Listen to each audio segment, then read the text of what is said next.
Live na po tayo. Hello. Live po tayo. Live. Nuros na. Wow. Sakto. 6:03. Live na po tayo. Come on. Don't touch it. Announce natin dito. Live na po tayo.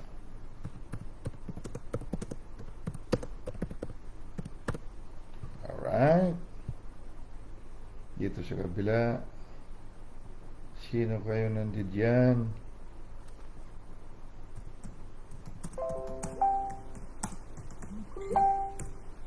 Alright. Where are you guys?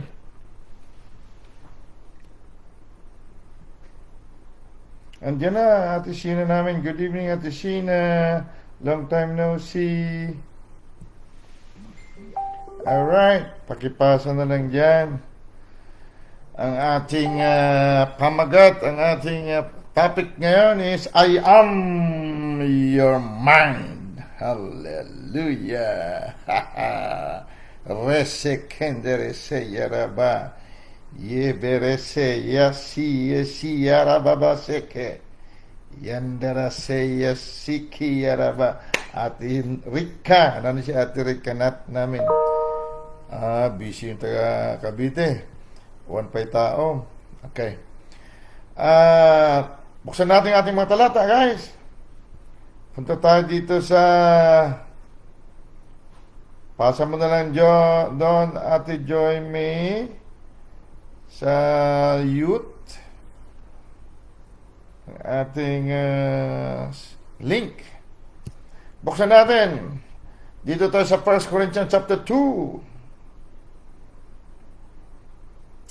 1 Corinthians chapter 2, basahin natin sa King James Version. 1 Corinthians chapter 2 verse 16. Dulo po ng 1 Corinthians chapter 2. 1 Corinthians chapter 2 verse 16. For who had known the mind of the Lord, that he may instruct him? But we have the mind of Christ. Hallelujah. Tagalog. Sapagkat sino ang nakakilala ng pag-iisip ng Panginoon? Sino? Upang siya'y turuan niya? Datapwat na sa atin ang pag-iisip ni Kristo. Hallelujah. Father Almighty, great I am, Abba. Salamat sa kaisipan mo na nasa amin. Ang mind of Christ na yung kapuspusan, great I am, Abba, Daddy namin. Salamat at naibalik kami, na-restore kami sa iyo. Bago palalangin ang sanglibutan, nasa iyo na kaming lahat. At pinili mo kami padala dito sa mundong nakikita. At sinabi mo sa iyong sarili, Yarad! Let us go down and be seen. At sila'y ating wangis at katulad, at silang maghahari sa buong sangsinukob. Glory, Father Almighty. Thank you, Father Almighty. At salamat sa dugo ng iyong banal na Espiritu, banal na anak ng Diyos, si Kristo Jesus, you Lamb, Almighty great I am, na walang kumpay, na naglilinis sa amin sa loob at labas. Kaya kami ay whole. Kami ay without blemish. Wala kaming anumang bahid ng dungis. Dahil kami inaibalik sa iyong sarili banal. Glory to you, God Almighty, Father. Salamat. We give you all the dominion, the praises, and the glory. In the name of our righteousness, our life Jesus Christ of Nazareth. Amen. Hallelujah. Angels of God will dispatch you guys in Jesus' mighty name. Let's go. Let's go sa ating topic. Simulan natin 1 Corinthians chapter 2 verse 6. Dito tayo sa chapter 2 ng unang Korinto. Nandiyan kayo? Nandiyan ba kayo mga masusugid na mga lahi ng Diyos? Unang Korinto chapter 2 verse 6 po. Basahin ko sa King James Version.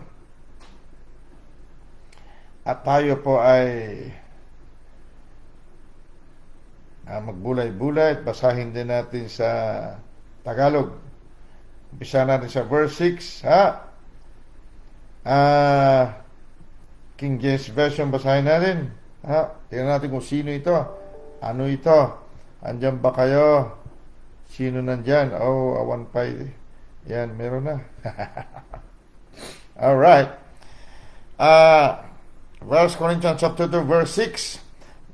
Verse 6, King James Version. Howbeit,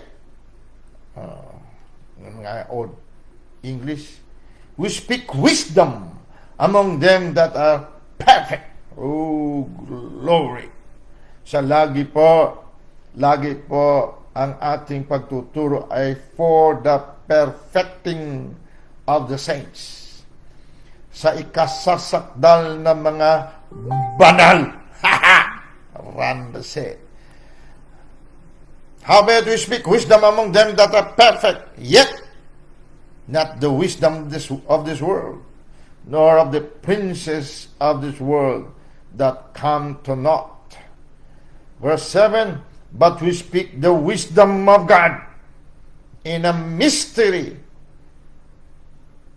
the hidden wisdom which God ordained before the world unto our glory. Resekea. Namnamin nyo nga po, binabasa natin, Tagalogin natin, mga Kristiyano, pakiusap, makinig. Ikaw at ako ito.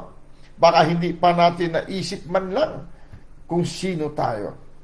Gayon man, ang nagsasalita kami ng karunungan sa mga may gulang, mature, perfect, bagaman hindi ng karunungan ng sanglibutang ito o ng mga may kapangyarihan sa sanglibutang ito, ng mga ito'y nangauwi sa wala.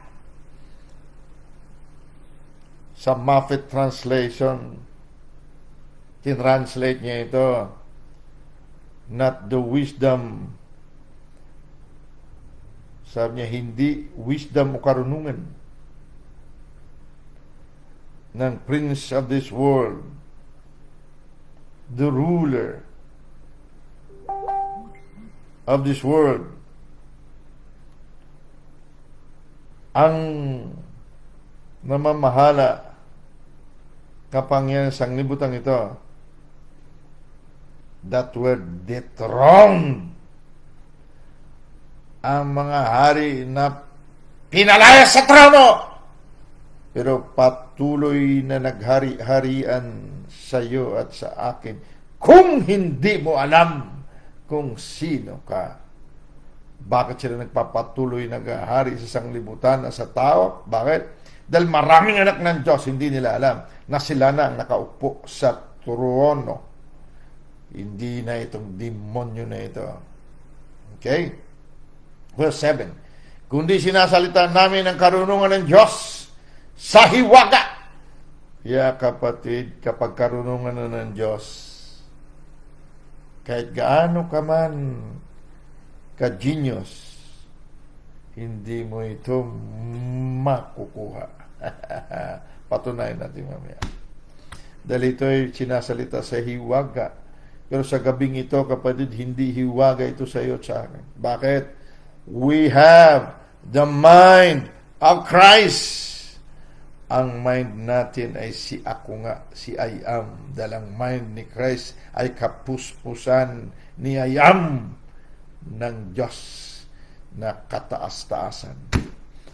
Kundi sinasalita namin ang karunungan ng Diyos sa hiwaga, yung karunungan na itinalaga ng Diyos bago niya lalang ang mga ang mga sanglibutan sa ikaluluwalhati natin. Namnamin mo, kapatid. Sa ikaluluwalhati na ni sino ka kung tao ka lamang, anong kaluwalhatian ang pinagsasabi dito? Ang tanging may kaluwalhatian dito ay ang mga lahi ng Diyos. Dahil Diyos lang ang may kaluwalhatian. Tanging mga kauri ng Diyos, may DNA ng Diyos ang may kaluwalhatian ito.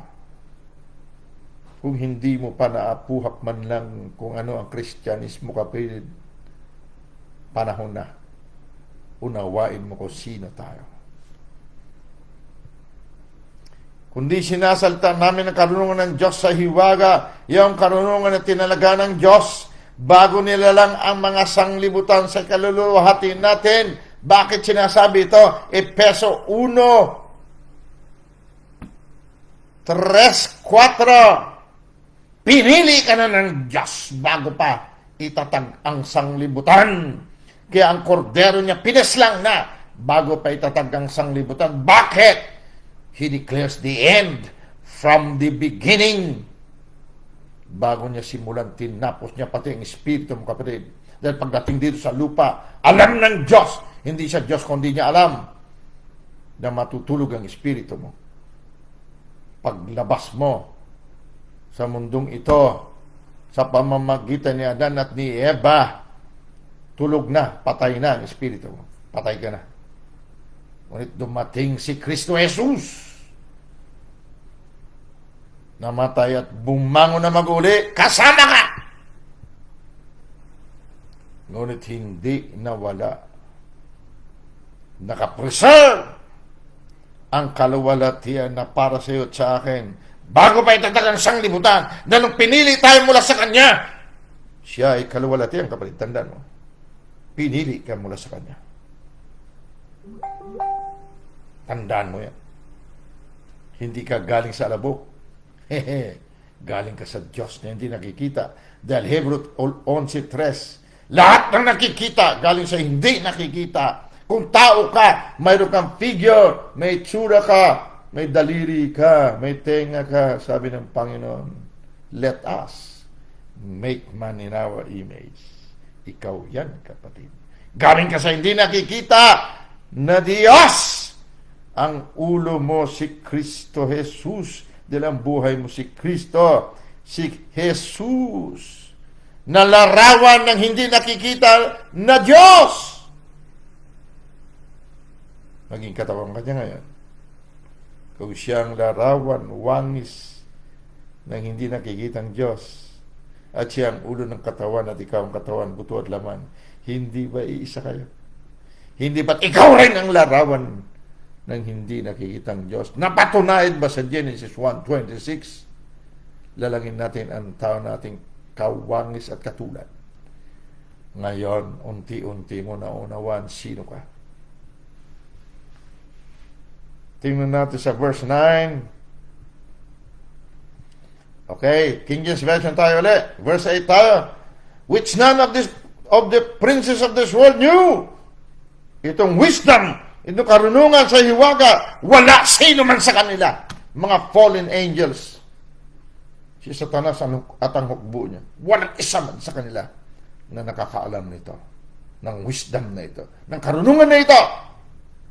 Wala nakakaalam, kapatid, maging ito mga demonyo. Which none of the princes of this world knew, for had they known it, they would not have crucified the Lord of glory. The Lord of glory, Jesus Christ. The Lord of glory, you had Jesus Christ. We are His flesh and His bones. He is the Lord of glory. Kung ang ulo, Lord of glory, at ang katawan at ang ulo iisa, hindi ba na kung ano ang ulo, ganyan ang katawan? Kung ano ang puno, ganyan ang sanga. Kung Lord of Glory ang ulo o ang puno, hindi ba't ang katawan ay kasama sa sinasabing Lord of Glory? Talk to me!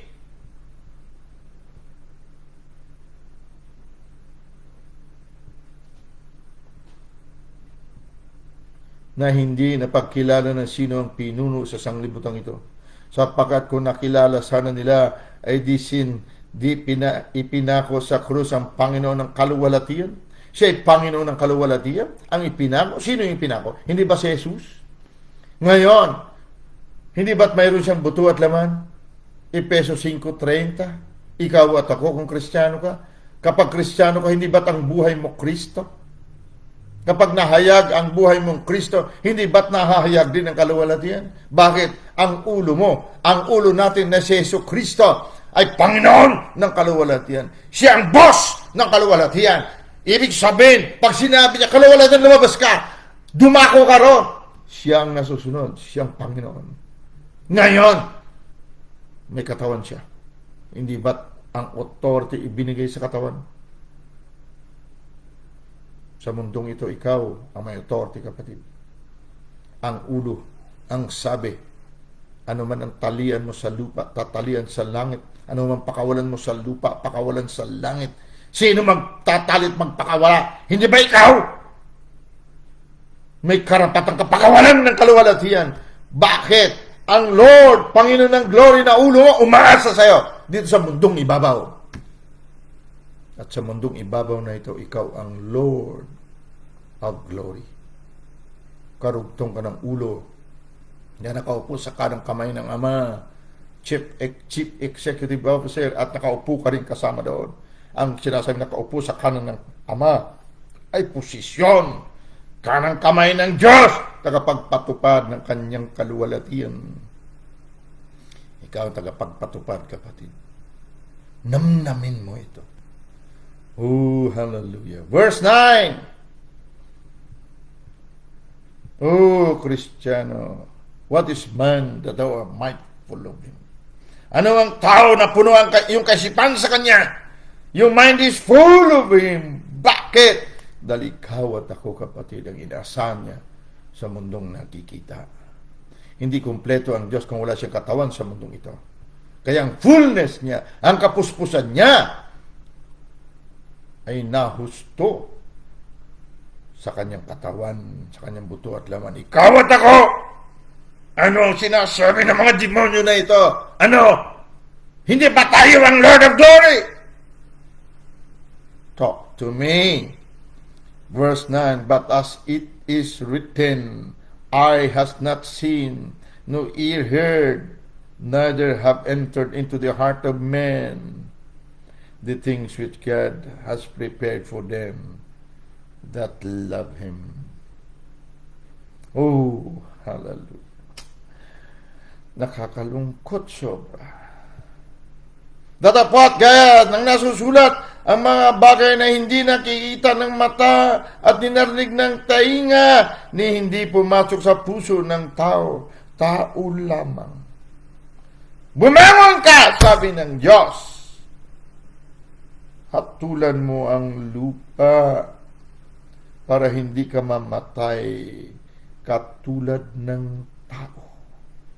Awit 82 verse 6, 7, 8, 9. Hindi ito man lang nakapasok sa tainga ng tao lamang.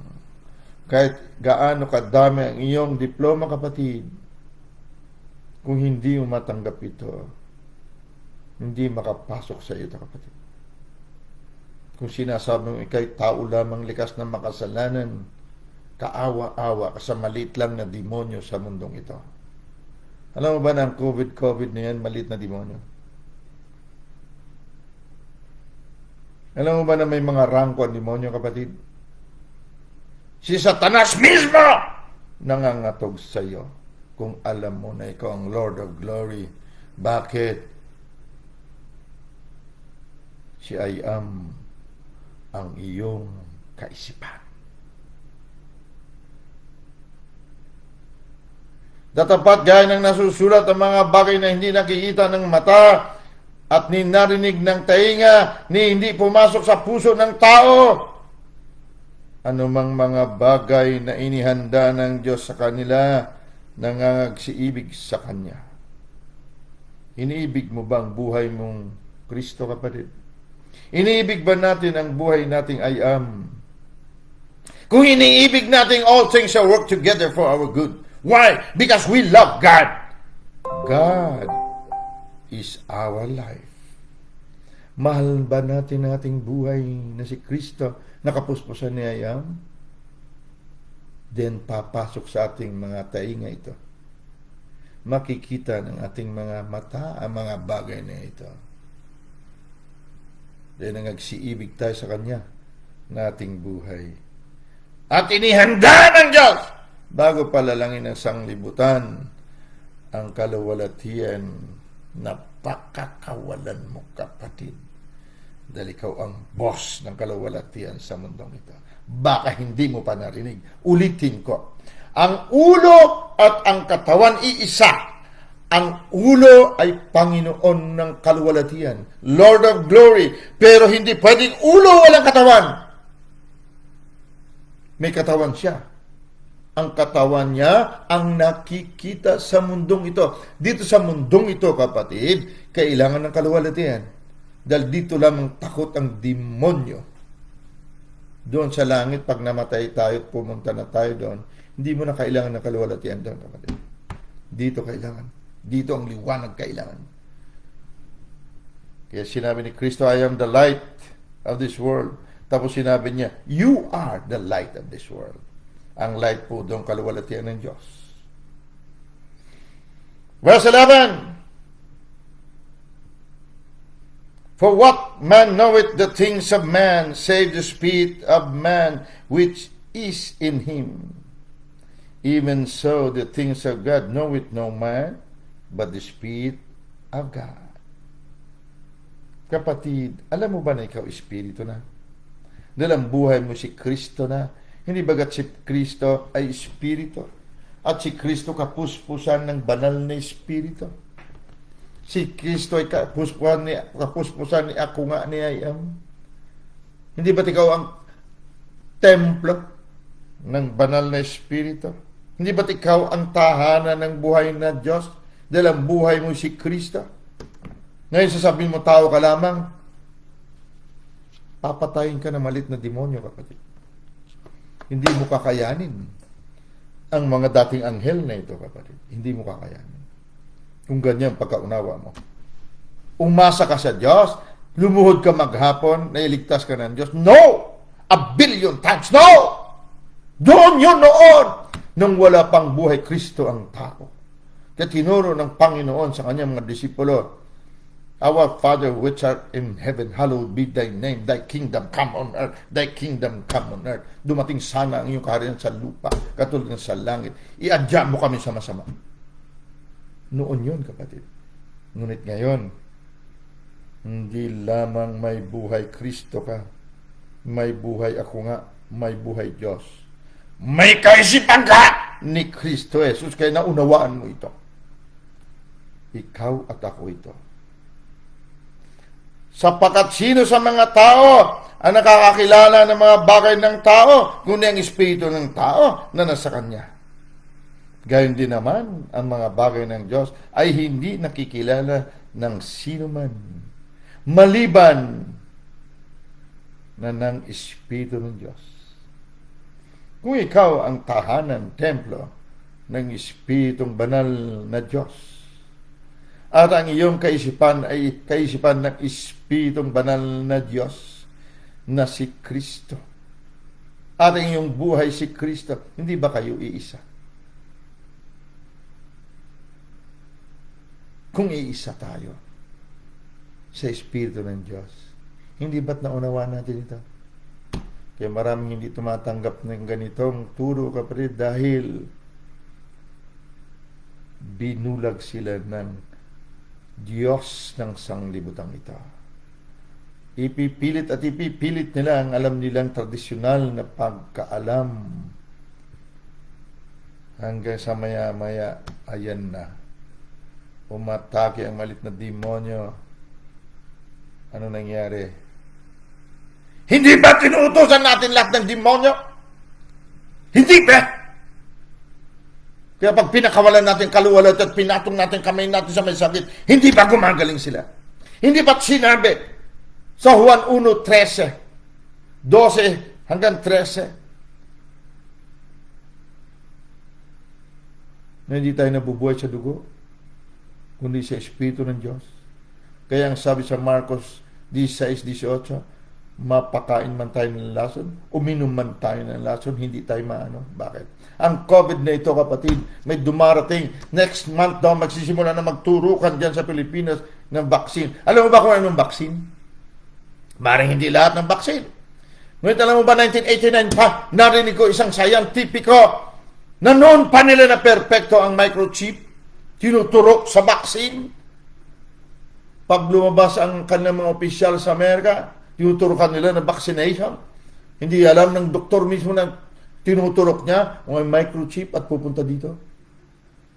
Buburahin niya ang pag-ibig mo sa iyong pamilya. Kaya pag humadlang ang pamilya mo sa iyong misyon, pwede mo patayin. Ang mga address na hindi mo alam mo. Mga pagkain na ayaw mo kainin, kakainin mo.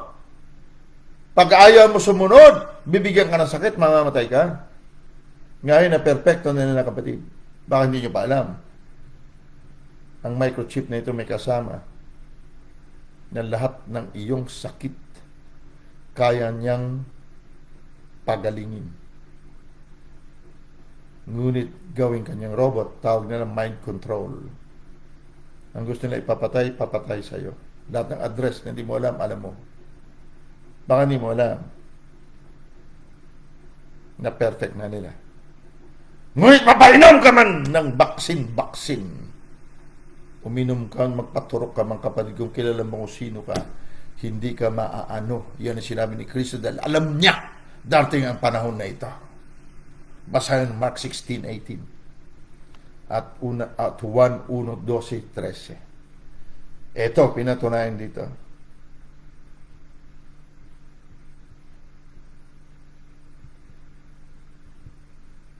Sapagkat sino sa mga tao ang nakakilala ng mga bagay ng tao, kundi ang espiritu ng tao na nasa kanya. Gayon din naman, ang mga bagay ng Diyos ay hindi nakikilala ng sino man. Sino man, maliban kung meron siyang kaisipan ni I am your mind. Maliban na ng espiritu ng Diyos. Kapatid, matindi ka.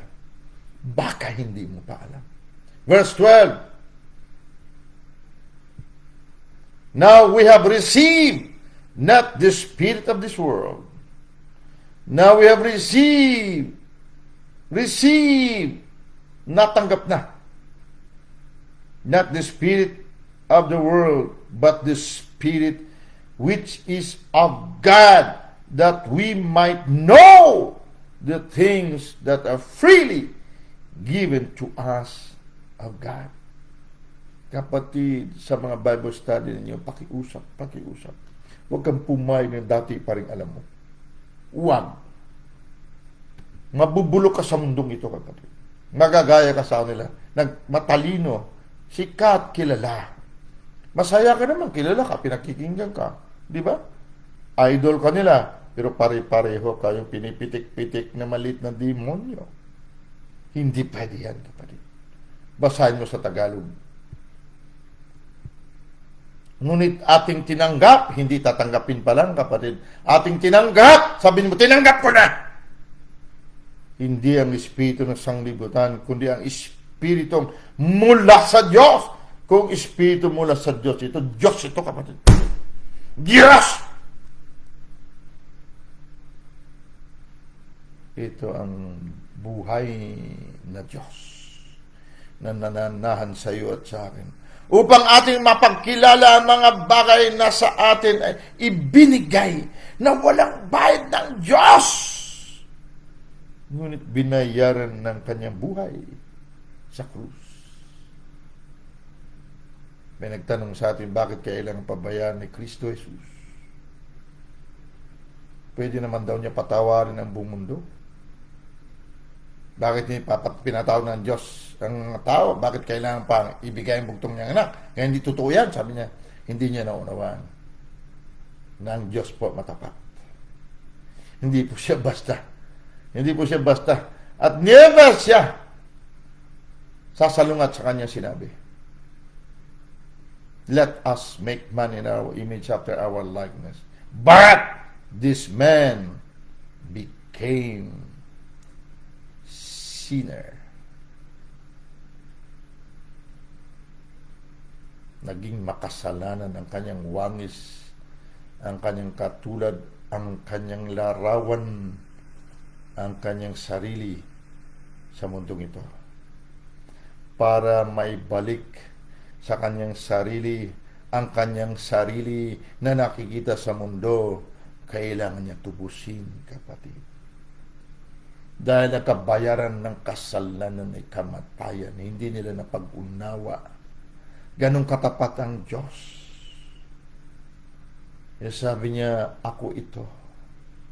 Oo anak, anak kita. Hindi kita ginawang robot.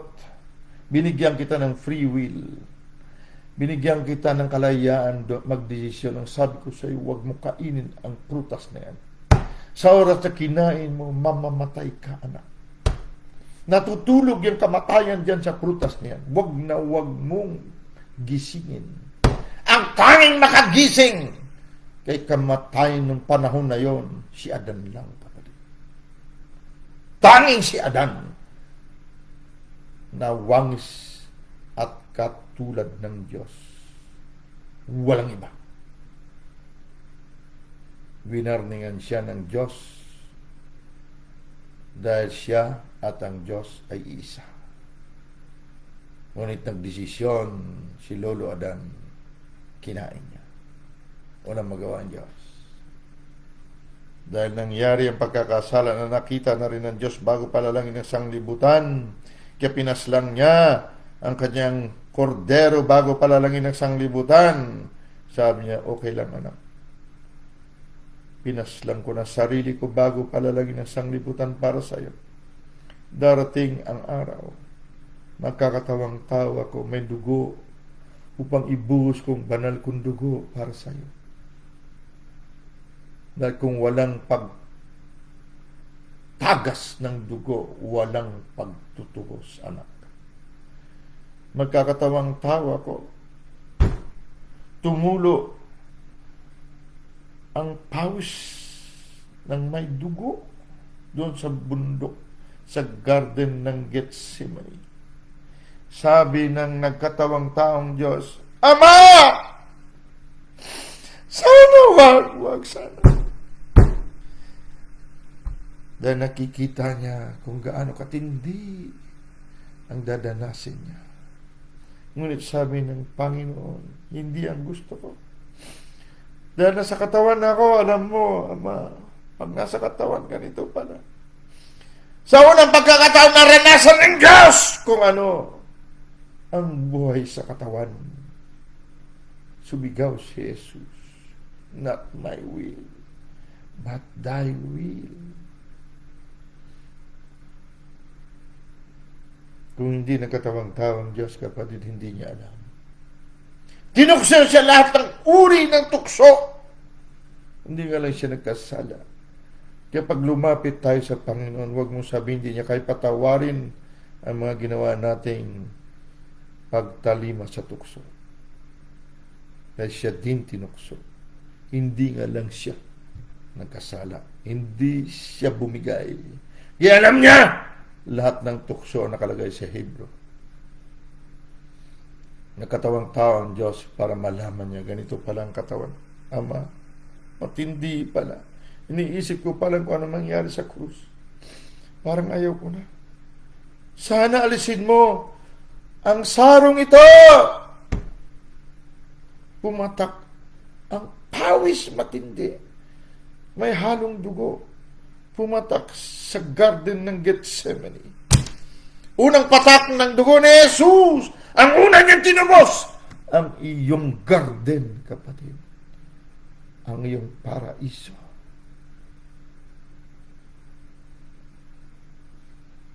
Hindi mo ba alam na bawat patak ng dugo ng Panginoon na may tinubos, isa sa tinubos niya, unang-una, ang iyong magandang buhay, ang iyong kalusugan,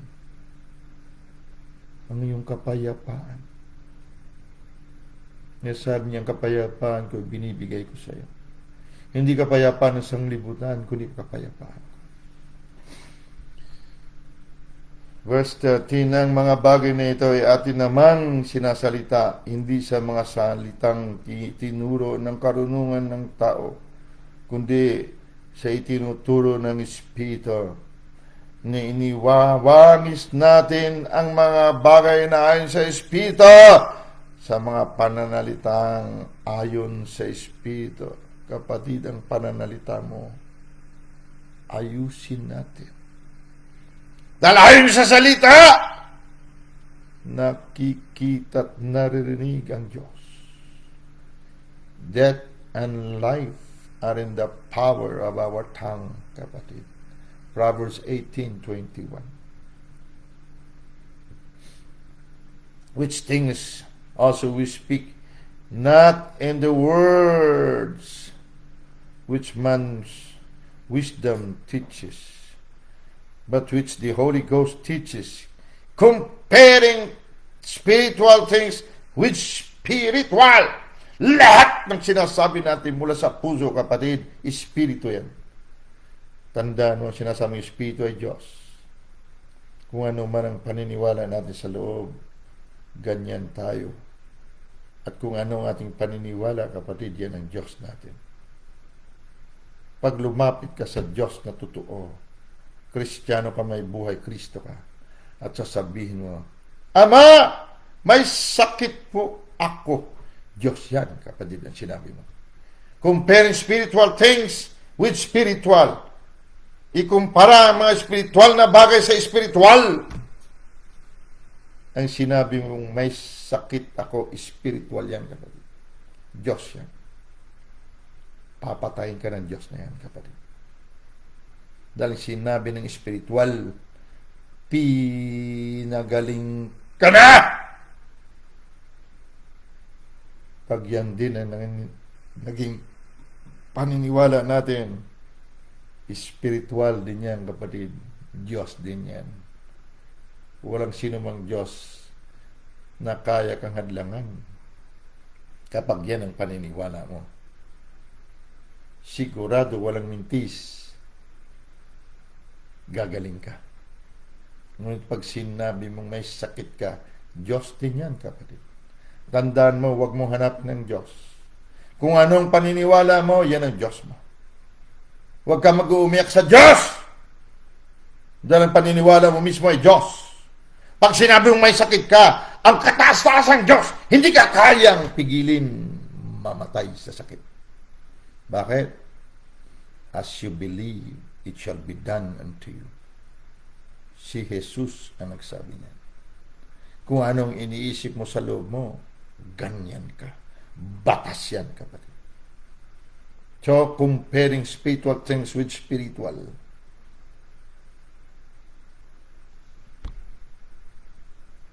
Tagalog na ang mga bagay na ito ay atin namang sinasalita, hindi sa mga salitang itinuturo ng karunungan ng tao, kundi sa itinuturo ng Espiritu, na iniwawangis natin ang mga bagay na ayon sa Espiritu, sa pananalitang ayon sa Espiritu.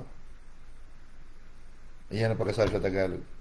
But sa King James, sabi niya, comparing things with spiritual. Lahat po ng paniniwala ng tao, iyan po ay spiritual.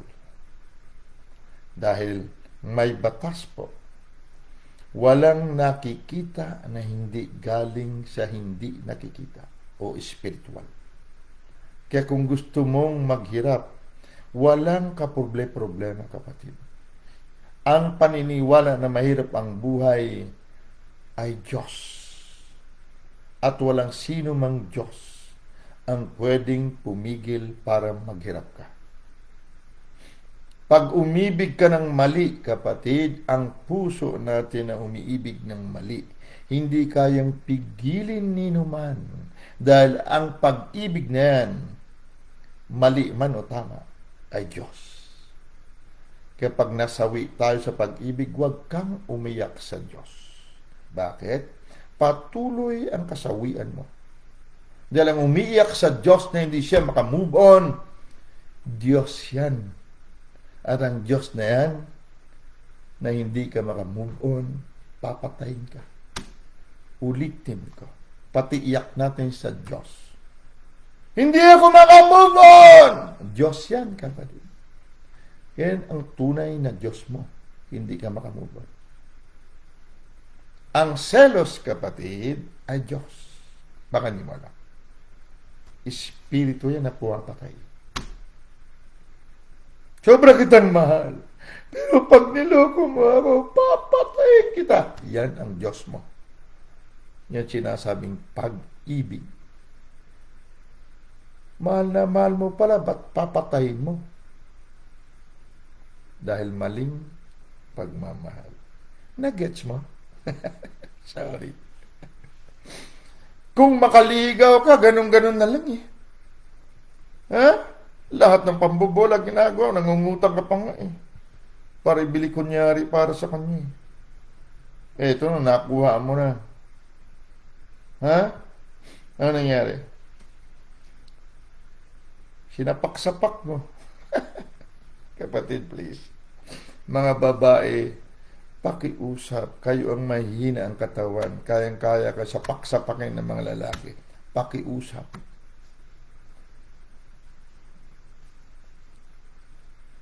I-compare natin ang spiritual things with spiritual. Ha? I-compara natin mga pinagsasabi natin kung yun ba ay nasa spiritual na tunay na Diyos. Okay? Dahil sabi dito sa verse 14, but the natural man receiveth not the things of the Spirit of God. Dahil ang natural na kaisipan, kapatid, ay hindi nakakatanggap ng anumang bagay mula sa Espiritu. Yung mga bugso ng damdamin, ang pogi, ang singkit ng mata, kamukha ni K-pop. Ayan, kikipapin ka niyan. Sige. Ha? Kamukat-mukat mo, huli na ang lahat, buntis ka na. Okay? Kamukat-mukat mo, nadagdagan mong mahihirap sa mundo. Iyak ka ngayon sa Diyos. Bakit mo ako hindi pinigil? Kung sagutin ka ng Diyos, hindi naman ako ang Diyos mo eh. Dahil ang paniniwala mo, yun ang Diyos mo. Ang pag-ibig mo, yun ang Diyos mo. Hindi ba yan sinusunod mo? Sinabi ng magulang mo, huwag ka sumama dyan, huwag ka sumama dyan. Sumama ka ngayon. Isilang ka sa mundong ito. Laking tuwa ng magulang mo. At ang kamay nila ang iyong ilaw. Ngayon nga'y malaki ka na. Tigas na rin ang ulo mo. Ayan. Sabi niyo pa sa mama mo, ikaw kasi. Wala naman sa panahon niyo ito. Bayan mo nga ako. Ayan. Ngayon palang kapatid, mag-isip-isip ka na hindi ka tao lamang. Meron ka kaisipan ni Kristo. I am your mind. Siya ay ang kaisipan mo. Ano sabi dito? Verse 14, but the natural man receiveth not the things of the Spirit of God, for they are foolishness unto him. Pag sinabayan ng tamang espiritual na salita, kalukuhan ka mang mga, tumigil ka nga mama, tumingil ka nga papa. Pabayan mo ako. Kalukuhan, pinagsasabi nyo. Ayan, nung nabuntis. Anong sabi? Anak, bakit ka nagkaganyan? Lahat tayo nakaranas niyan, kapatid. Kaya sinasabi ko lang, lahat. Ha? Maring iba, hindi pa. Ako naranasan ko yan. Okay? For they are foolishness unto them, or to him. Neither can he know them, because they are spiritually discerned. Iba po ang spiritual discernment. Iba po ang natural discernment. Iba po pag by mind of Christ tayo, nadidiscern natin. nakukumpara natin ang spiritual things sa spiritual. Spirit to spirit, kapatid. Hindi natural to spiritual. Spirit to spirit. Mga mata, pag tumitirik, alam mo yan, may karga ito. Ito, naka 5 litros na ito. Pag tumirik ng mata, medyo nakatitig na siya, alam ko na ito. Alam ko na ito. Kilala ko to. Kilala ko tong espiritu na ito. Ha? Tagalog. Tagalog, hindi mo ko masyado.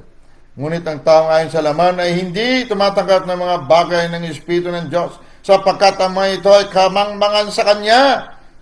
At hindi niya nauunawa sapagkat ang mga yaon ay sinasiyasat ayon sa Espiritu. Kapatid, marami sa atin hanggang ngayon, dahil hinubog, kinatay ang ating paningin at pandinig sa mabuting balita, hindi natin matanggap ang tunay nating katauhan pag sinabi sa atin, kamangmangan, kalukuhan yan, anong ayam ang buhay ko, tao lamang ako, likas na makasalanan, okay, yan ang Diyos mo.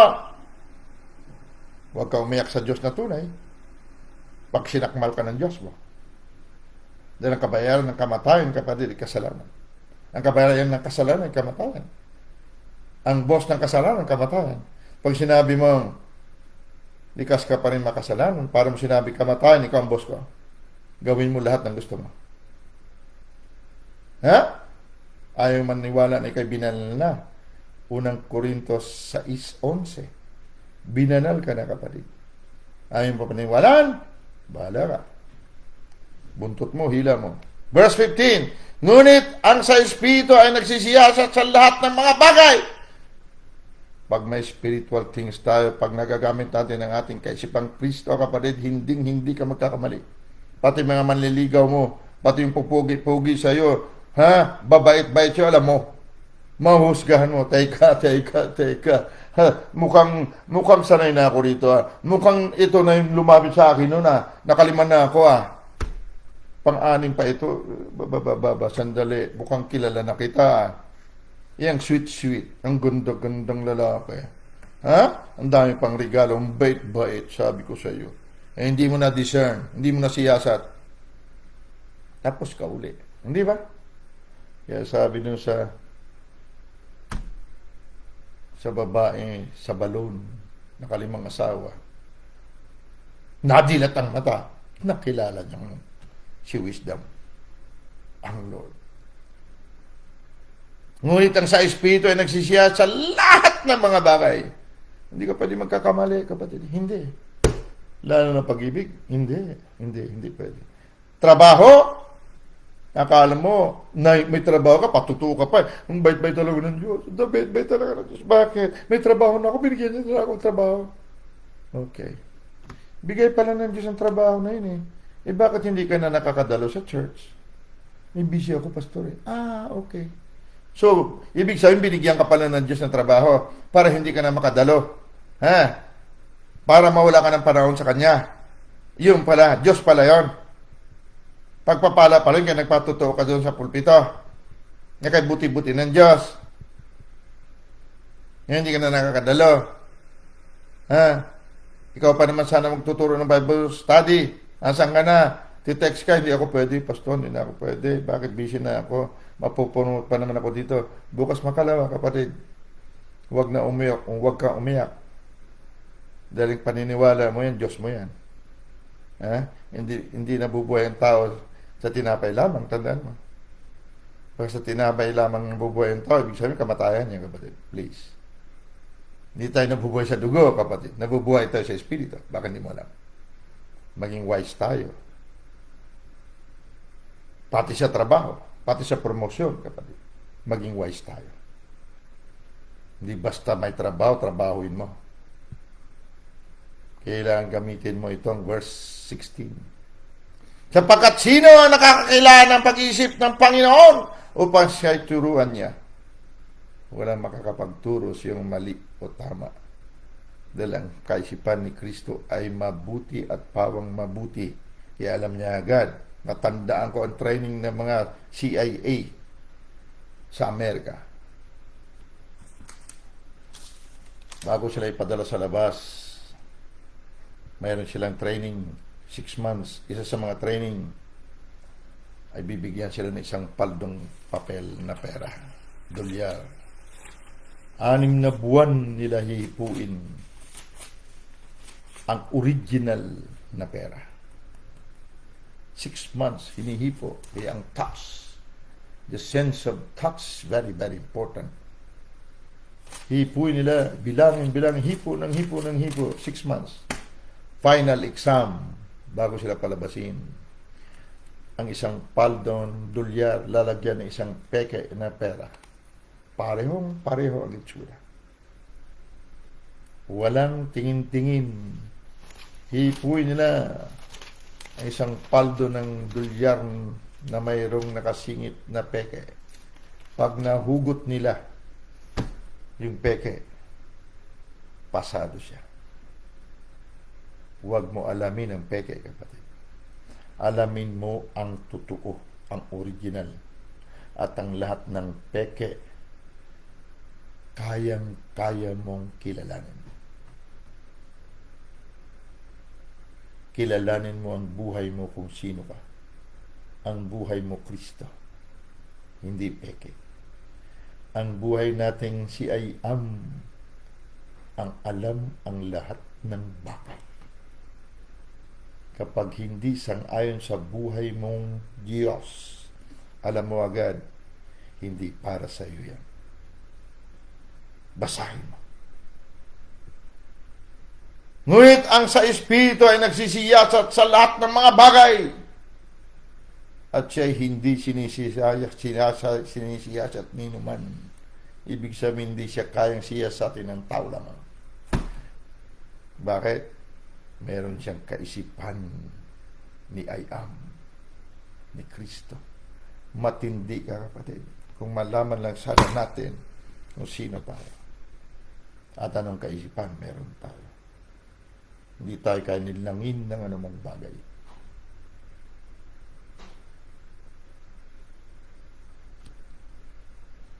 Mula sa gabing ito, nakikiusap ako. Paniwalaan natin ang tunay nating buhay. Si I am. At siya rin ang ating kaisipan. I am your mind. Sa King James Version, verse 16. Who has known the mind of the Lord? Mind of the Lord of glory.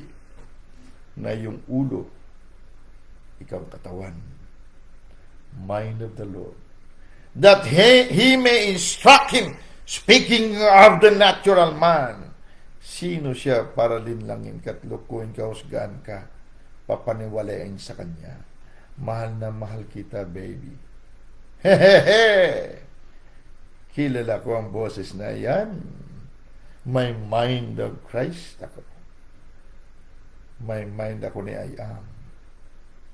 Hindi mo ko pwede linlangin. Tao nga siya, pero ang espiritu niya, kitang-kita at kilalang-kilala mo. Dahil alam mo ang original, kapatid. Matagal ka nag-aral ng original. Kaya lahat ng peke na ihalo sa original, kaya mo alamin. Huhugutin mo, peke ito. Mula sa gabing ito, kapatid. Araw at gabi, pagbulay-bulayin natin ang ating tunay na katauhan para alam natin kung ano ang peke. Amen? I am, siya ko nga, ang ating kaisipan. Original, hindi peke. Amen? Father Almighty, salamat po. At marami na naman kaming narinig at natutunan at maisabuhay. Ikaw ang aming kaisipan. Original. Tanging kaisipan na nakakilala ng lahat ng bagay, nakakapagkumpara ng spiritual na mga bagay sa spiritual. At ang hiwaga na ito, maging ang dati mga anghel ay hindi nila nalalaman. Hinanda mo ito bago pa itatag ang sanglibutan para sa aming kaluwalhatian. Dahil aming buhay, Kristo ay may ulo. Ang ulo namin si Jesus. kami at siya'y iisa at siya'y Panginoon ng kaluwalhatian, boss ng kaluwalhatian. Kaya sa mundong ito, Ama, salamat. Kaming nakikita na iyong wangis at katulad, buto at laman mo, ang boss ng kaluwalhatian. Pag pinakawalan namin ng kaluwalhatian, susunod ng kaluwalhatian. Pag hindi namin pinakawalan, kami masusunod.